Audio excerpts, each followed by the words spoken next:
Good evening. Welcome to New Horizons. This is welcome back to Simon Parkes with the alien agenda, what they don't want you to know. Simon grew up in a family with intimate links to MI5 and MI6 and was privy to quite startling information regarding our association with strange craft and possibly their inhabitants. Our association in this instance refers to certain government departments, probably the military. Simon's research indicates high-level secrecy around this subject. Maybe this is for our benefit. Let's find out. Please welcome Simon Parkes. Thank you, Rob. Where's the white line there? Right, good evening everybody. I'm delighted to be invited back. For those of you who saw me the first time, I discussed the Illuminati, and tonight we're going to look at the alien side of it. Can I just have a show of hands who was present for my first talk?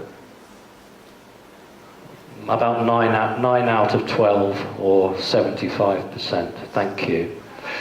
So thank you very much for inviting me back. For those who don't know, I am an elected politician. And when you are elected because people presumably like what you say. Yeah.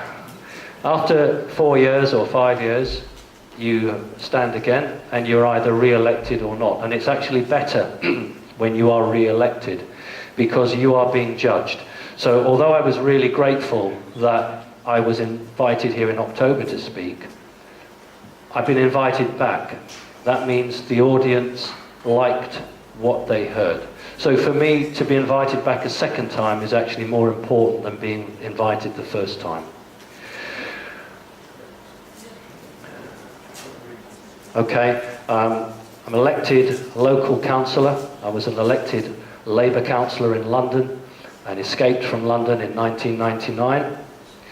Moved to Whitby and decided, having worn the t-shirt, I wasn't going to do it again. And local people came to me and said, certain issues, can you join back in? So I did, and I was re-elected. So I'm back as a local councillor. Being a driving instructor for a job for a number of years. When I was in London, I was an auxiliary lecturer at the Natural History Museum. Worked for local authorities for most of my life. So an interesting way of mixing perhaps with both community and with the establishment. The last visit, I generally talked about the Illuminati. I explained about my mother working for MI5, my grandfather working for what became MI6, and her job. We'll touch a little bit on that because it's very difficult to say this is where the Illuminati finishes and this is where the aliens start. When I was just having a chat with Chrissy tonight, when I arrived here October of last year, and Sam will find this funny, the YMCA building where probe holes was pointed out to me, and Chrissy said to me, that's the alien place. So I thought, right, we can't talk too much about aliens. So I'm not proposing to stand here tonight and regale you with one story after another of alien interaction. What I'd rather try and do is to give you some of that personal insight, because that's what makes it different. But to link it with how the Earth is changing, how the people should be changing, try and make it relevant in that way. And try and do it in a way that it perhaps links in with the other things that your own personal research, your own personal interests. Because tonight this is one piece of the jigsaw, and you guys have several pieces, and you are hopefully putting them together. I'm not one of these people that runs away, jumps in the car and flies off. I'm very happy to stand and talk to you. You know, it's about networking, it's about sharing experiences and ideas, and I'm more than happy to give you my email address. I try desperately to reply to every serious email I get. Sometimes I'm swamped, and if I don't get back to you, just resend it. It'll be that I've just missed it. Okay, that's enough of me and what we did last time. There are a number of views about UFOs. The first one is that all UFOs are human-made, came from the Nazi technology, and the whole idea of aliens is a PSYOP operation designed to throw people off the true scent where they are. There's another view which says some UFOs are human and some are made by aliens. View 3, all UFOs are alien. And view 4, there are no such thing as UFOs. That's actually the world that we live in. You either have a view on that, or maybe you don't have any view at all.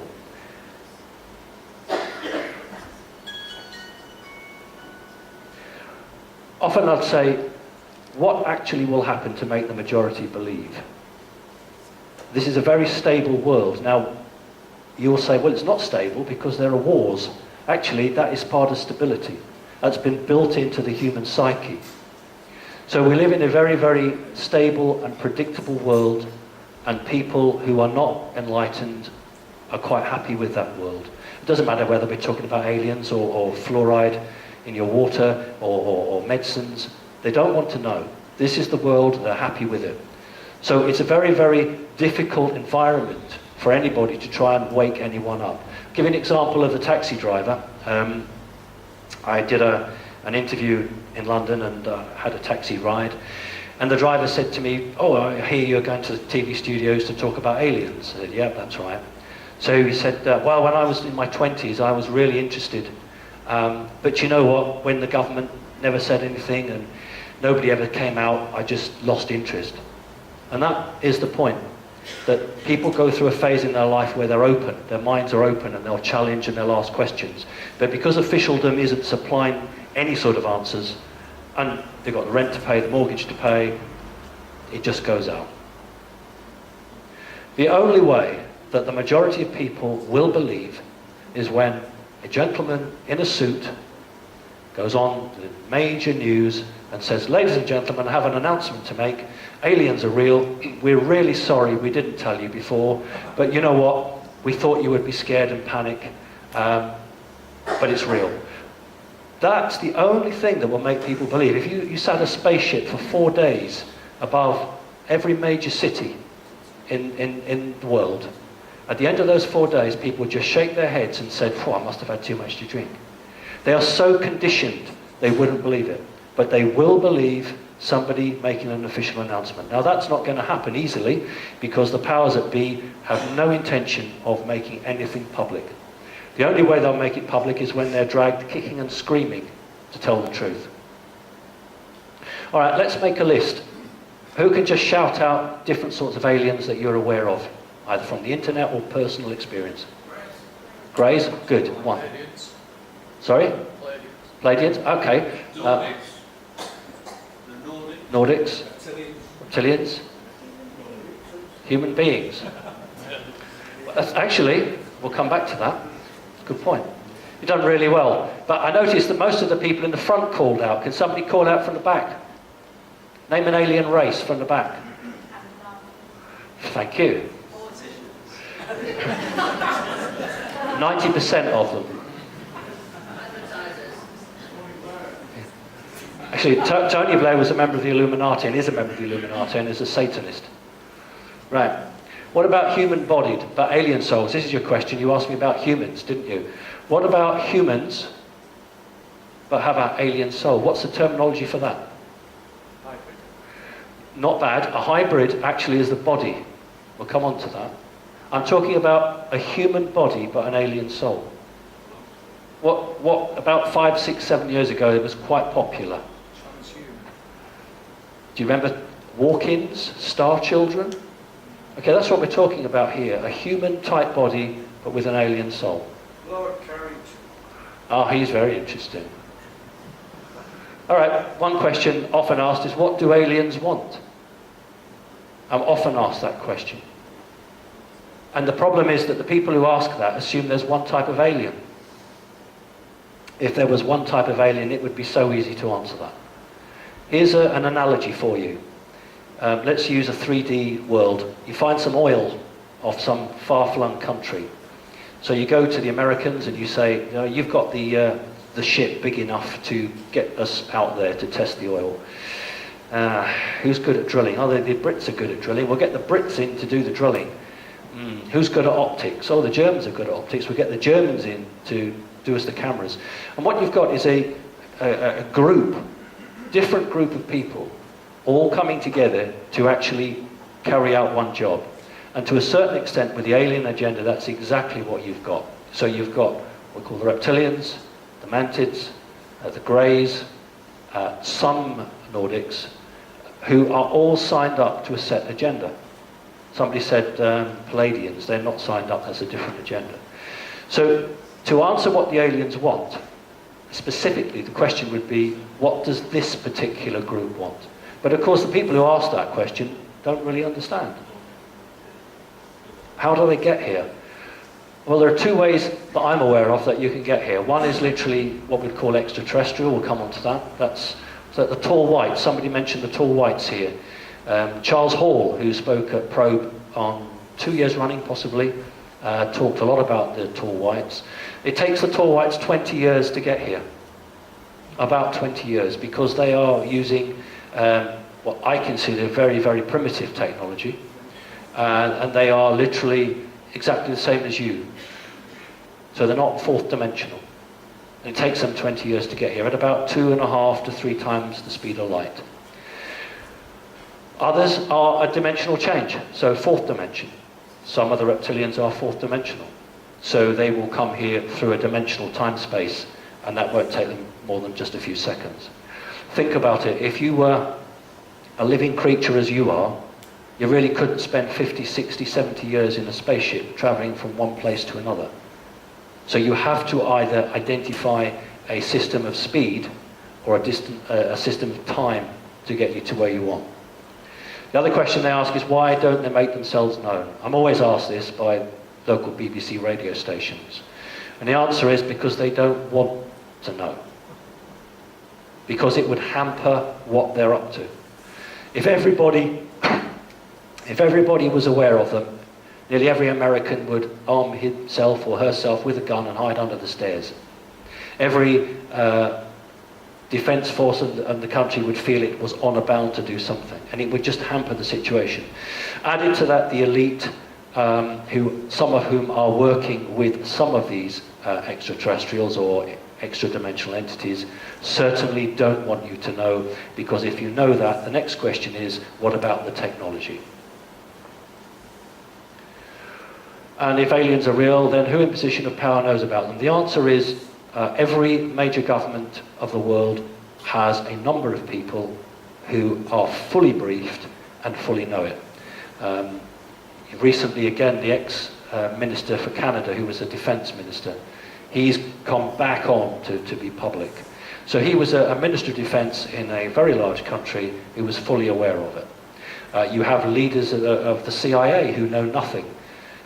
You'll have people in middle rank, like a major, who will know everything, and yet their general may know nothing. So it's called need to know.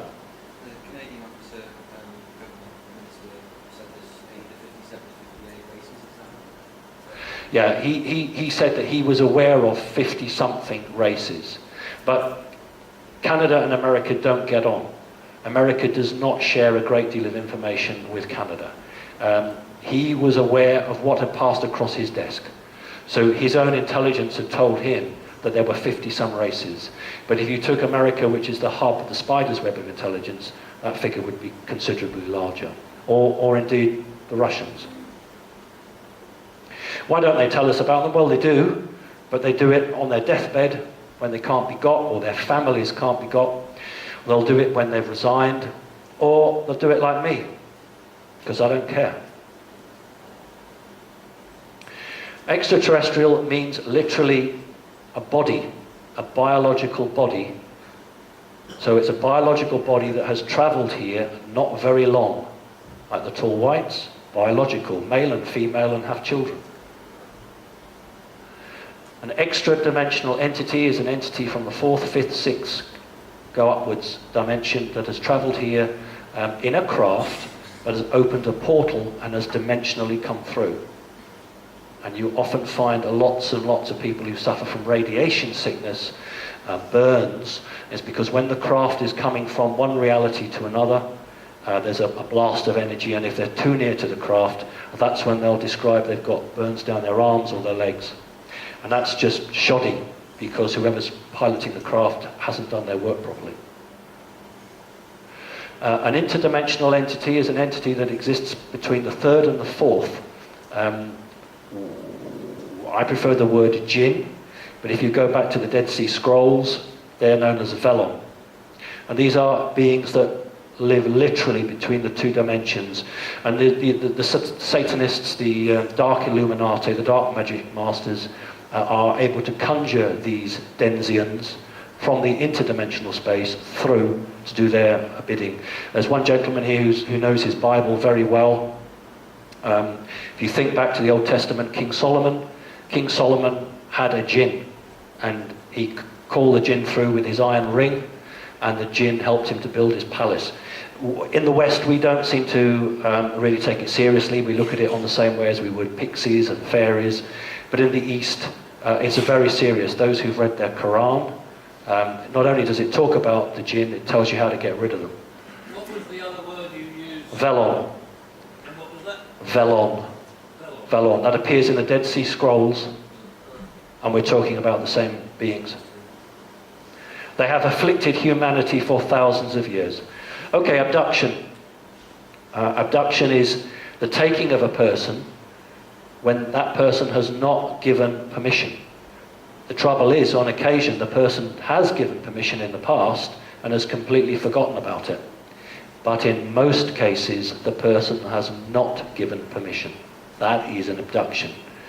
A contact is when Alex Collier might be your classic contactee. This is when you are collected, sat down, given a nice cup of tea, and they'll tell you everything you want to know and then they'll send you back. It's a nice, happy way. I'm not, being silly. That's a big difference. Abduction usually ends up with you being experimented on, being harmed, and it being very unpleasant. I prefer to call myself an experiencer because I am neither abducted nor in contact. I have a very clear memory in 1971 of making what researchers call a soul agreement. To me, it was just the bargain.